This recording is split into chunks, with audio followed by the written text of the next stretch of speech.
The United States Army Airborne School takes service members from all 5 branches of the military and transforms them into the world's finest paratroopers.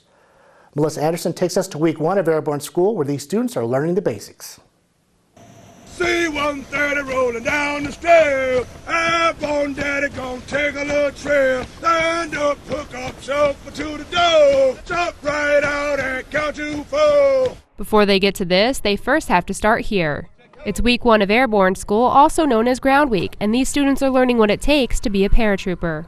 Week 1, obviously, we just get the students, so we're going to have to teach them the basics. They have to pass their physical fitness test first so that we know if they're prepared at all. Because all we're doing is going through a whole bunch of vigorous training through week 1. Training starts with learning how to properly don their equipment and jump from the mock door. Here, students practice grabbing the static line and doing the airborne shuffle before exiting the simulated aircraft. Airborne. The progression that they do is actually really helpful. You start out on the ground in these mock doors, and you're going to go through that at least 20, 30 times yesterday, and then prior to, you go through a couple times. Once they master the jump from the mock door, they get their equipment checked one last time before ascending the 34-foot tower.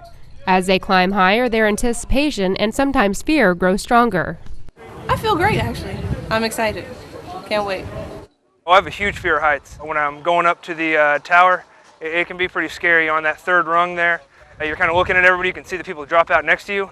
Once at the top, the students' risers get hooked to the trolley and they prepare to exit the tower. They tell you to stand by and you're staring out the door and you start trying to go through everything that you're supposed to go through.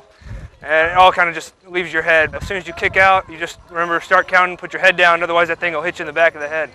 Newmar, November 311. Green light, go! Remembering all they need to know may be challenging, but it is crucial to get it right during Ground Week.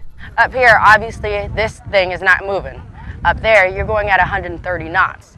All right, so if they don't have that proper exit, nice and tight, you're kind of making yourself a little Raggedy Ann and Raggedy Andy up there, and the wind will do what it will with what you give it.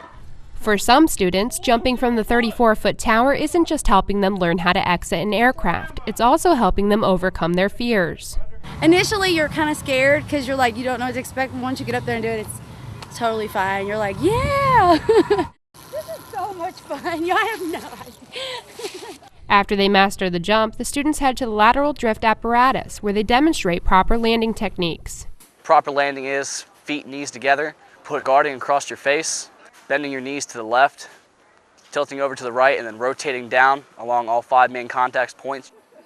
With each fall, the students are graded on how they did and must keep falling to the ground until they have. I'm fairly confident in it now. Jumping from the walls, you get a little bit of an understanding of the proper mechanics of it, and then actually falling off the zip line, you're like, okay, well, I'm in a free fall suspension. It's a little more uncontrolled, prepares you a little more for the situation.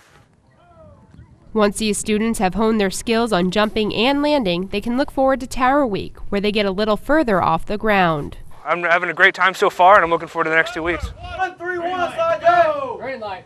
Melissa Anderson, Fort Benning TV.